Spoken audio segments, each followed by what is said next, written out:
নমস্কার।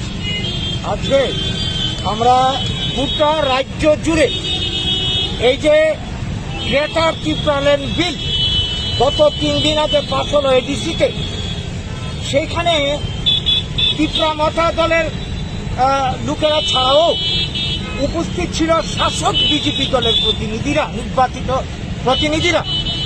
কোনো প্রতিবাদ করেনি, মানে নীরব সমর্থন, যার জন্য বিনা বাধায় এই গ্রেটার ত্রিপুরাল্যান্ড বিল এডিসিতে পাস হয়ে গেল। তো এই যে গ্রেটার ত্রিপুরাল্যান্ড, আপনারা জানেন ত্রিপুরা রাজ্য মিশ্র বসতি, বাঙালি, জনজাতি এবং অন্যরা রয়েছে। এইখানে এডিসি ষষ্ঠ তফসিল আইন প্রযোজ্য হতে পারে না, যার জন্য বাম আমলে সংবিধান সংশোধন করতে হয়েছে।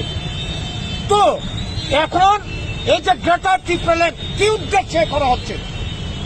এডিসি এলাকা ত্রিপুরার 4 ভাগের 3 ভাগ জায়গা নিয়ে তৈরি, সেখানে বাঙালিদের কোনো ভূমির অধিকার নেই, ব্যবসা বাণিজ্যের অধিকার সীমিত, চাকরির অধিকার সীমিত। এখন ত্রিপুরা মতা নির্বাচিত হয়ে হুলিয়া জারি করেছে এডিসি এলাকাতে ট্রাইবেলরা বাদে অন্য আর কেউ ব্যবসা বাণিজ্য চাকরি বাকরি করতে পারবে না। এই যখন অবস্থা, তারা স্লোগান দিচ্ছে প্রতিনিয়ত গো ব্যাক বাংলাদেশি মানে বাঙালি। এই যখন পরিস্থিতি, সেইখানে এক গ্রেটার ত্রিপুরাল্যান্ড করে এদের যে উদ্দেশ্য, বদ উদ্দেশ্য, ত্রিপুরার এডিসি এলাকাকে আরো সম্প্রসারিত করে গোটা এলাকাতে এডিসি কার্যকরী করবে।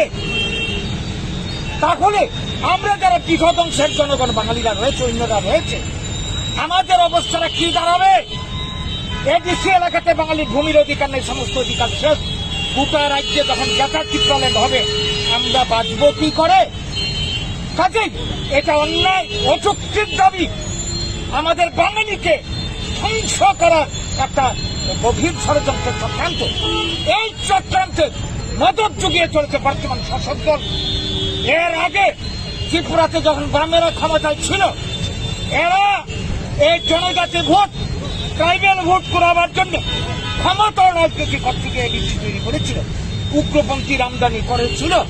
আজকে এটাই লাস্ট পরিণাম হচ্ছে গ্রেটার ত্রিপুরাল্যান্ড। এটা কোনো মতেই মানা যায় না। গ্রেটার ত্রিপুরাল্যান্ড হলে বাঙালি সর্বনাশ হবে, ত্রিপুরার উন্নয়ন ব্যাহত হবে, জাতি জনজাতির মধ্যে বিদ্বেষ বাড়বে, সামগ্রিকভাবে ত্রিপুরা পিছিয়ে যাবে। ত্রিপুরার উন্নয়নের পরিকল্পনা না নিয়ে, ত্রিপুরার সম্পদকে কাজে লাগিয়ে কর্মসংস্থানের পরিকল্পনা না নিয়ে জাতি জনজাতির মধ্যে বিরোধ সৃষ্টি করে এইভাবে যারা ত্রিপুরার সর্বনাশ করতে চায়, বাঙালি সর্বনাশ করতে চায়, তাদেরকে আমরা চরম হুঁশিয়ারি দিয়ে রাখতে চাই। যেই বাঙালি স্বাধীনতার জন্য লড়াই করে প্রাণ দিয়েছিল, প্রয়োজনে জাতির অস্তিত্ব রক্ষার জন্য আবারও রক্ত দিতে প্রস্তুত। আমরা যা করতে হয় আমাদের অস্তিত্ব রক্ষার জন্য, আমরা শেষ পর্যন্ত তাই করতে বাধ্য হব। সেই দিকে যাতে আমাদেরকে ঠেলে দেওয়া না হয়, আমরা সবাইকে সাবধান করছি। এবং তাদেরকে যারা মদত জুগিয়ে চলেছে, শাসক বিজেপি থেকে শুরু করে সিপিএম, কংগ্রেস, রাজনৈতিক স্বার্থে তাদেরকেও সাবধান করে দিতে চাই। বাঙালি যাচ্ছে, বাঙালি মার খেতে খেতে এখন বুঝতে পারছে তার পায়ের তলে মাটি নেই। কাজেই বাঙালিকে আর খেপালে ভবিষ্যৎ ভালো হবে না কারোর। আমরা সবাইকে নিয়ে বাঁচতে চাই, সমান অধিকার নিয়ে জাতি জনজাতি থাকবো। এইটা না করে যারা ক্ষমতার রাজনীতি করতে গিয়ে এই ধরনের ধ্বংসাত্মক কাজে হাত দিয়েছেন, তারা সাবধান হন। এবং এই রাজ্যের গণতন্ত্রপ্রিয় সবাই কাছে দলমত নির্বিশেষে আমরা বাঙালির পক্ষ থেকে আমাদের আবেদন, সবাই এগিয়ে আসুন। এই অশুভ প্রচেষ্টার বিরুদ্ধে আমরা সবাই রুখে দাঁড়াই। ত্রিপুরাল্যান্ড হতে আমরা দিচ্ছি না, দেব না। ত্রিপুরা ভাগ, বাংলা ভাগ আমরা হতে দিচ্ছি না, দেব না। আমরা সবাই মিলে এটাকে প্রতিহত করে সমৃদ্ধ ত্রিপুরা গড়ে তুলব। আমরা বাঙালির নেতৃত্বে এই আবেদন আহ্বান আজকে রাখছি।